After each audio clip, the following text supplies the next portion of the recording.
Happy New Year, everyone. Welcome to your January 2024 astrological forecast.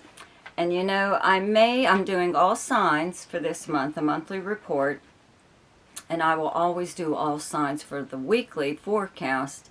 But in the future, I may only do monthly forecasts for certain signs, because these signs, it's like not just my channel, but kind of across the board. There seems to be certain zodiac signs they're just not interested in astrology or even tarot.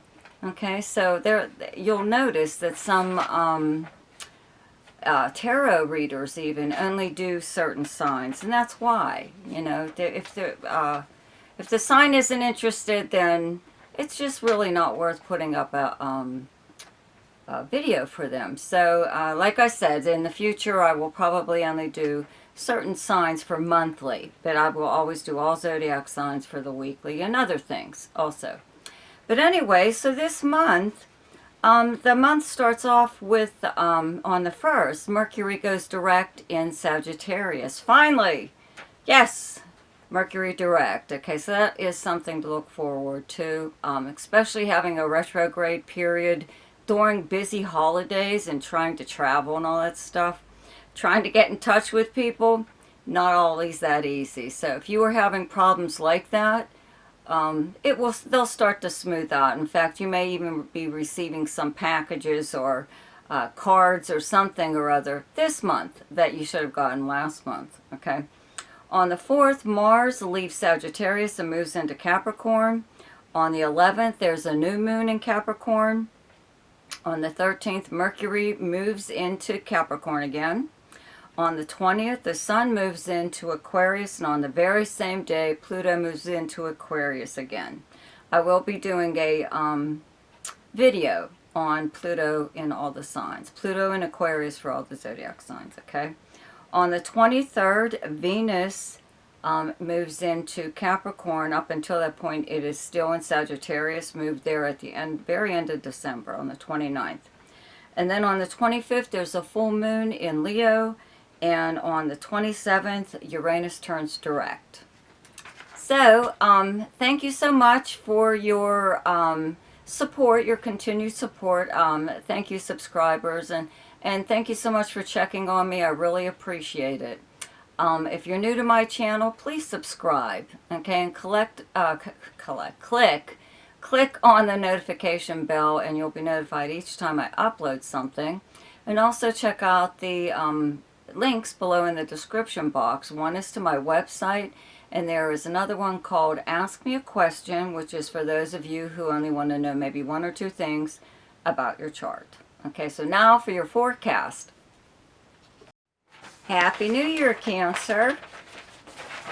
So, on January 1st, okay, Mercury turns direct in Sagittarius in your 6th house. That's where you have the sign of Sagittarius. And Venus is here up until the 23rd. It moved into Sagittarius at the end of December. And Mars is just here up until like the 4th. But, you know, Mercury, was actually here last month in Capricorn, and then retrograded back into Sagittarius, but was actually, I believe, in Sagittarius in November. So something that happened possibly, the 6th house is the house of work, the kind of work that you do, your co-workers, your work schedule. So it could be something with your schedule. The 6th house is also your house of health and your house of service. Okay, and by service, I mean, I always say, okay, it's a 50-50 thing. So you both benefit from some kind of an arrangement. Someone approaches you because they need your help, they need a favor, and in return, they offer to do something for you. So you both benefit, you know, makes you want to actually like help them, you know, if there's something in it for you, right? So, you know, you could have already had something like this going on for like kind of like a long time, just because you have Pluto in Capricorn in your 7th house, which has been there for many, many years, but I'll get to that in a minute, okay? But anyways, as far as work goes, your work schedule could have been up and down all over the place, like kind of screwy. And it could be because it is like towards the end of the year, or it is the holidays, or people are taking vacations or taking off because of the holidays or for whatever reason. So it could have been something like that. However, you could have had like a lot of mix-ups within your assignments, the work kind of work that you were doing. Maybe you weren't giving correct instructions, or you and your coworkers were told incorrectly how to do something or other. Whatever. Even if you actually have to put in your work hours, or even a time clock of some kind could have been wrong. Okay. Whatever, anything work related could have been kind of screwy. So that really starts to clear up from January 1st on, okay? And it moves into Capricorn on the 13th, so it's in direct motion again. By this time, your company may have actually tried to put some new policies into place that maybe not everyone's happy with. It could be something kind of ridiculous or hard to adhere to. Whatever. So Mars is like leaving this area on the 4th, but up to this point, you probably put up quite a resistance, or was very vocal about something that was going on that you didn't like. Okay, could have even just had finally put somebody in their place, such as a coworker or even a higher up that really overstepped in some way or other. Okay. As for your health, I would have to say that you took up some kind of, physical exercise. Okay, Cancer rules the stomach, and you guys are the best chefs ever. And if you're not a good cook, then you're a good taster. You know what I mean? You know good food when you taste it. Or even how it's made. You can actually taste everything that's all the spices or whatever, and name them possibly. That's how good you are when it comes to your stomach. Okay, so you could have decided to take up some kind of exercise, something physical, in order to just burn energy or burn calories, because you have increased your intake at this time, and that is because you're around holiday food that you don't have all year round. You only have it at this time of year. Excuse me. Okay, so you're being a little bit conscientious at this time about your weight, or just your health, or eating healthy. Okay, now if this is, we're back to the house of service. Because you've had Pluto in your 7th house of partnerships, arrangements, and agreements, Pluto and even Capricorn does kind of govern the government. You may have had to deal with a government agency in regards to your health. I mean, this could have something to do with insurance. If you get some kind of special insurance or assistance from the government in some way or other. And that could be for anything, But you could have also had someone in your life that is a business partner, a romantic partner, or even a friend that always try to keep you under their thumb. Okay, yank your chain, something or other. You've had Pluto opposed, an opposition to your sun, rising sign, or whatever planets you have in Cancer, because these are your opposite signs. This is the time of year when planets are in your opposite sign. So a lot of times it's a little bit of a low point for you, because the opposition creates a tug of war between planets. Okay, even the sun in Capricorn oppose your Cancer sun. Okay, it's zapping your energy. It's drawing energy from you.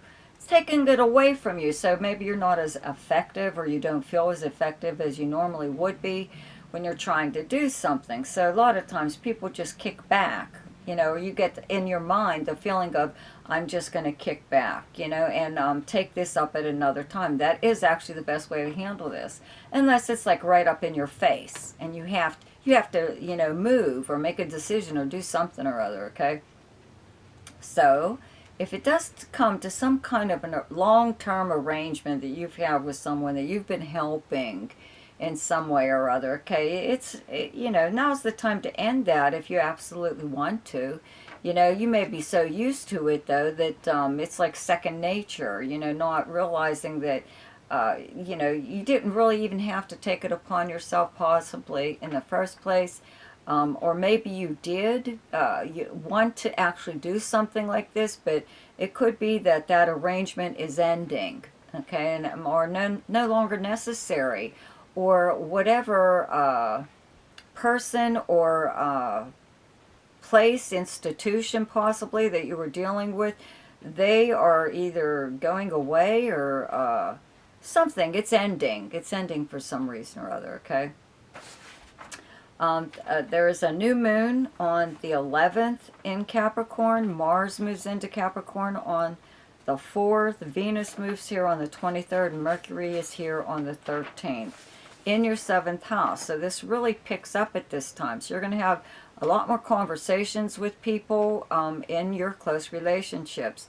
Also, this is the 7th house is the house of open enemies and contracts. Because it is the house of arrangements and agreements, but this is actually legal contracts, such as using an attorney to draw up some kind of legal document, you know.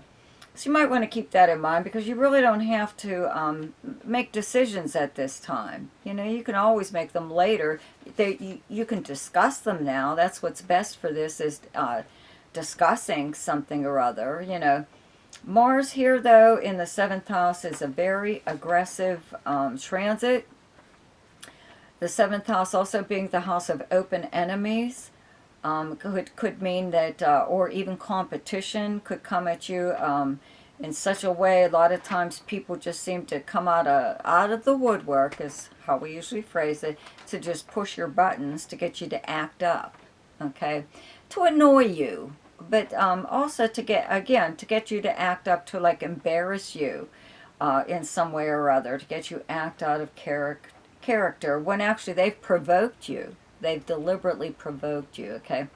But open enemies means that everyone knows, including the enemy and you both, don't get along. So people are already aware how you feel about this person, and vice versa, how they feel about you. So just watch out for stuff like this, though, too. But again, with partnerships, you know, there could be somebody coming at you kind of aggressively. If it's like romantic, they could be trying to get you to settle down, you know, make a decision or get married or do something, not see anyone else but them. You could have a friend that just kind of, I don't know, lords over you, something or other, you know, that you're like their, I don't know, little special project or something weird. The way they treat you is like they own you. And this is just a friend, okay? As far as business goes, you could have a business partner that is always, feels that they come first. They're like the main partner, and you're just some silent partner. You don't have a say or in whatever is happening with the business, which is a bunch of crap, okay? This wouldn't be the first time. This has been going on for years, okay? Back and forth, back and forth. So like I said, you're already used to it. You already know how to handle it. It's happened before. It's nothing new, okay? Though something new could happen around the new moon. That's what it's for, on the 11th, okay? It's a new beginning in this area. So once again, you have to tell somebody to shut up or stop it or whatever. But like I said, you've already done it before, so it's really no big deal. And Venus moving here on the 23rd lightens the outcome of anything, actually. It puts a pleasant mood to things, okay? But remember, don't feel forced into signing anything or even verbally agreeing to anything, no matter what it is. You don't have to. You know, you're on your schedule, not everybody else's, okay? So the sun moves into Aquarius on the 20th, and Pluto moves into Aquarius also on the 20th into your 8th house. So Pluto has been moving back and forth, okay, you know, between Capricorn and Aquarius, and will fully move into Aquarius by the end of this year. Okay. So it's already been here. You've already had a taste of what it's like to have this planet in the 8th house. Pluto is the natural ruler of Scorpio, along with Mars being the natural ruler of Scorpio. So the 8th house is naturally ruled by Scorpio. So having Pluto here, it's like at home. Okay, it's at home here.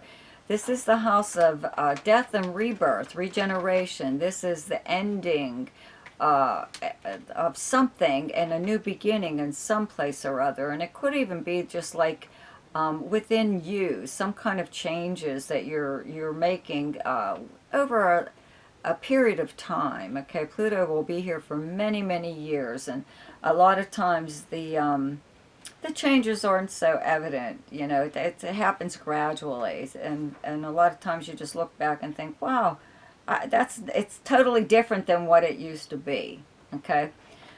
But with the sun here, this is the house, though, you know, of other people's resources and money, shared property and shared debt. This is any financial institution. This is passive money coming to you through means other than earning it, such as an insurance payout, a legal settlement, a tax refund, winnings from some kind of, you know, like prize winnings, or you know, just like some kind of like money possibly coming to you that could be life altering. Okay, there's a full moon on the 25th in Leo in your 2nd house. Okay, it's directly across from your 8th house. The 2nd and 8th houses are your money houses. So a full moon in your 2nd house of earned, this is how you earn your money and your possessions that you have. Your investments, things like that. So it just brings everything to a head. That's all a full moon does, is, you know, if you do share anything with someone else, especially even like a business partner, and you have a joint account with them, this could be the time to really inspect that or speak up and say, you know, this person's spending too much money and where is it going? Or, you know, you're asking more questions when it comes to your bank account or even your credit card statements, or you just want to know, you know, it could be something like that. So you are putting an end, let's say, to something that could have possibly been bleeding money. Okay, that you were aware of it. Maybe you weren't aware it was, you know, I'm not saying it was really bad, but maybe you just thought it only happened that one time, and it could be something that has continued. So now's the time to end it. The planet Uranus turns direct on the 27th in your 11th house, where you have Taurus. Uranus is in Taurus along with Jupiter. I'll cover this next month because it won't even really kick in for a while, so it's not going to affect you all that much. But yeah, that just knowing that, you know, it's turning direct. Okay, in your 11th house of friends, goals, dreams and wishes. If something slowed down here, you know, it will start to pick up again. Okay. The best time to do something each month is when the moon is in your own sign, and the moon is in Cancer on the 22nd, 23rd, and 24th. The best time to lay low is when the moon is in Capricorn, your opposite sign, and those dates are the 10th and 11th. The best time for romance, recreation, creativity, fun, gambling, or speculation, and anything to do with children is the 5th, 6th, 7th, 18th, 19th, and 20th. The best time for money is the 12th, 13th, 25th, 26th, and 27th. The best time for your career is the 16th and 17th. And the best time for communication and travel is the 14th, 15th, 27th, 28th, and 29th. So Happy New Year to you. Hope you have a wonderful year. And don't forget to check out my weekly forecast. I'll see you then. Goodbye.